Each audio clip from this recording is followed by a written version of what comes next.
जय श्री राम दोस्तों। सबसे पहले मैं आप सबको रामनवमी की ढेर सारी बधाई देना चाहता हूँ। भगवान राम की कृपा आप पर बनी रहे, इसके लिए मैं प्रार्थना करूँगा। दोस्तों, आज मैं जो आपको बताने जा रहा हूँ वह सुग्रीव का राज्याभिषेक है। बाली के अंतिम संस्कार के निर्वित हो जाने के पश्चात हनुमान ने हाथ जोड़कर श्री रामचंद्र जी से निवेदन किया, हे रघुनंदन, वानर राज सुग्रीव को आपकी कृपा से उनके पूर्वजों के राज पुनः प्राप्त हो गया है। यह अत्यंत कठिन कार्य था जो आपके प्रसाद स्वरूप ही संपन्न हो पाया है। अब आप कृपा करके उसका राज तिलक करके अंगद को युवराज पर प्रदान करें। हनुमान की प्रार्थना सुनकर राम बोले, हनुमान सौम्य, मैं पिता की आज्ञा का पालन करते हुए वन में निवास कर रहा हूँ, अतः 14 वर्ष की अवधि पूर्व होने के पूर्व किसी नगर अथवा ग्राम में जाना मेरे लिए उचित नहीं है। अतएव तुम लोग सुग्रीव के साथ नगर में जाकर राज्याभिषेक की प्रक्रिया पूर्ण करो। फिर राम ने सुग्रीव से कहा, हे मित्र, तुम लौकिक और शास्त्रीय व्यवहार के ज्ञाता हो, नीतिवान और लोक व्यवहार कुशल हो, इसलिए अपने भतीजे अंगद को युवराज का पद प्रदान करो। वह तुम्हारे ज्येष्ठ भ्राता का पुत्र ही नहीं, पराक्रमी और वीर भी है। कुछ दिन तुम लोग राज्य में रहकर शासन व्यवस्था को सुव्यवस्थित करो और प्रजा की भलाई में मन लगाओ। सावन का महीना आ गया है और वर्षा की ऋतु भी आरंभ हो चुका है, अतः 4 मास तक सीता की खोज संभव नहीं है। वर्षा की समाप्ति पर जानकी की खोज करना। मैं इस अवधि में लक्ष्मण सहित इसी पर्वत पर निवास करूंगा। राम से विदा होकर सुग्रीव किष्किंधा जाकर किष्किंधापुरी की शासन व्यवस्था में व्यस्त हो गए। इस अंतराल में राम लक्ष्मण के साथ पर्वत पर निवास करने लगे। एक सुरक्षित कंदरा को कुटिया का रूप देकर लक्ष्मण से बोले, हे भाई, हम वर्षा ऋतु यहीं व्यतीत करेंगे। वृक्ष इत्यादि से सुशोभित यह पर्वत अत्यंत रमणीक है। इस गुफा के निकट ही सरिता के प्रवाहित होने के कारण यह स्थान हमारे लिए भी सुविधाजनक रहेगा। यहाँ से किष्किंधा अधिक दूर नहीं है, किंतु इस शांतिप्रद वातावरण में भी जानकी का वियोग मुझे दुखी कर रहा है। उसके बिना मेरे हृदय में भयंकर पीड़ा हो रहती है। इतना कहकर वे शोक में डूब गए। अपने अग्रज को शोकातुर देखकर लक्ष्मण बोले, हे वीर, इस प्रकार व्यथित होने से कोई लाभ नहीं है। शोक से तो उत्साह नष्ट होता है और उत्साहहीन हो जाने पर रावण से हम कैसे प्रतिशोध ले सकेंगे। इसलिए आप धैर्य धारण कीजिए, हम रावण को मारकर भावी को अवश्य मुक्त कराएंगे। केवल कुछ दिनों की ही बात है और है। लक्ष्मण के वचनों से राम को अपने हृदय से स्थिर किया और वे प्रकृति की शोभा निहारने लगे। थोड़ी देर तक वे वर्षाकालीन प्राकृतिक दृश्यों को अवलोकन करते रहे। फिर लक्ष्मण से बोले, हे लक्ष्मण, देखो इस वर्षा ऋतु में प्रकृति कितनी सुंदर प्रतीत होती है। ये दीर्घाकार मेघ पर्वतों के रूप धारण किए आकाश में दौड़ रहे हैं। इस वर्षा ऋतु में ये मेघ अमृत की वर्षा करेंगे। उस अमृत से भूतल वासियों का कल्याण करने वाली नाना प्रकार की औषधियाँ, वनस्पति, अन्न इत्यादि उत्पन्न होंगे। इधर इन बादलों को देखो, एक के ऊपर एक खड़े हुए ऐसे प्रतीत होते हैं मानो प्रकृति ने सूर्य तक पहुंचने के लिए इन कृष्ण श्वेत सीढ़ियों का निर्माण किया है।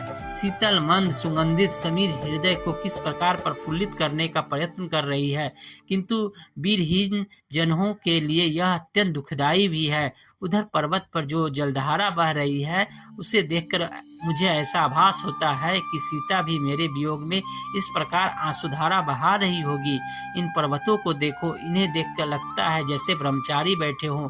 ये काले काले बादल, इनकी मृग छालाएं हो, नद नालाएं इनके यज्ञोपवीत हो और बादलों को गंभीर गर्जना, वेद मंत्रों का पाठ हो। कभी कभी ऐसा प्रतीत होता है कि ये बादल गरज नहीं रहे, अपितु बिजली के कोरों से प्रताड़ित होकर पीड़ा से कराहते हुए अंतर्नाद कर रहे हैं। काले बादलों में चमकती हुई बिजली ऐसी प्रतीत हो रही है मानो राक्षस राज रावण की गोद में मूर्छित पड़ी जानकी हो। हे लक्ष्मण, जब भी मैं वर्षा के दृश्यों को देखकर अपने मन को बहलाने की चेष्टा करता हूँ, तभी मुझे सीता का स्मरण हो जाता है। यह देखो, काले मेघों ने 10 दिशाओं को अपनी काली चादर से इस प्रकार आवृत कर लिया है जैसे मेरे हृदय की समस्त भावनाओं को जानकी के वियोग से आच्छादित कर लिया है। इस वर्षा ऋतु में राजा लोग अपने शत्रु पर आक्रमण नहीं करते। गृहस्थ लोग घर से परदेश नहीं जाते। घर उनके लिए अत्यंत प्रिय हो जाता है। राजहंस भी मानसरोवर की ओर से चल पड़ते हैं। चकवे अपनी प्रिय चकवियों के साथ मिलने को आतुर हो जाते हैं, उनसे मिलकर अपूर्व प्राप्त करते हैं। किंतु मैं एक ऐसा भागा हूँ जिसकी चकवी रूपी सीता अपने चकवे से दूर है। मोर अपनी प्रियाओं के साथ नृत्य कर रहे हैं। ऐसा प्रतीत होता है कि बगलों की पंक्तियों से शोभायमान जल से भरे श्याम वन मेघ मानो किसी लंबी यात्रा पर जा रहे हैं। वे पर्वतों के शिखरों पर विश्राम करते हुए चल रहे हैं। पृथ्वी पर नई नई घास उगाई है और उस पर बिखरी हुई लाल लाल वीर बहुटियों ऐसी प्रतीत होती है मानो कोई नवयौवना कामनी हरे परिधान पर लाल बूटे वाली बेल लगाए लेटी हो। सारी पृथ्वी इस वर्षा के कारण ऋतुमामाएं हो रही है। सरिताएं कलकल नाद करती हुई बह रही है। बानर वृक्षों पर अटखेलियां कर रहे हैं। इस सुखद वातावरण में केवल वीर हिजिन अपनी प्रियाओं के वियोग में तड़प रहे हैं। उन्हें इस वर्षा का सुखद फुहार में भी शांति नहीं मिलती। देखो ये पक्षी कैसे प्रसन्न होकर वर्षा की मंद मंद फुहारों में स्नान कर रहे हैं। उधर वह पक्षी पत्तों में अटकी हुई वर्षा की बूंद को चाट रहा है। सूखी मिट्टी में सोए हुए मेघों की गर्जना से जागकर ऊपर आ गए हैं और टर टर की गर्जना करते हुए बादलों की गर्जना से स्पर्धा करने लगे हैं। जल की वेगवती धाराओं से निर्मल पर्वत शिखरों से पर्वत की ओर दौड़ती हुई सरताओं की पंक्तियों इस प्रकार बिखर कर बह रही है जैसे किसी के ध्वल कंठ से मोतियों की माला टूटकर बिखर रही हो। लो अब पक्षी घोंसलों में छिपने लगे हैं, कमल सकुचाने लगे हैं और मालती खिलने लगी है। ऐसा प्रतीत होता है कि अब शीघ्र ही पृथ्वी पर संध्या की लालिमा बिखर जाएगी। फिर राम निश्वास छोड़कर बोले, बाली के मरने से सुग्रीव ने अपना राज पा लिया। अब वो अपनी बिछड़ी हुई पत्नी को पुनः पाकर इस वर्षा का आनंद उठा रहा होगा। पता नहीं मैं अपनी बिछड़ी हुई सीता के कब दर्शन करूंगा। अब तो सावन मास का अंत हो चला है, शीघ्र ही शरद ऋतु का प्रारंभ होगा। दुर्गम मार्ग फिर भी आवागमन के लिए खुल जाएंगे। मुझे विश्वास है शरद ऋतु आते ही सुग्रीव अपने गुप्तचरों से अवश्य सीता की खोज कराएगा। इतना कहकर राम गंभीर कल्पना सागर में गोते लगाने लगे। ये थी आज की कहानी। आपको कैसी लगी जरूर बताइएगा। धन्यवाद। जय श्री राम।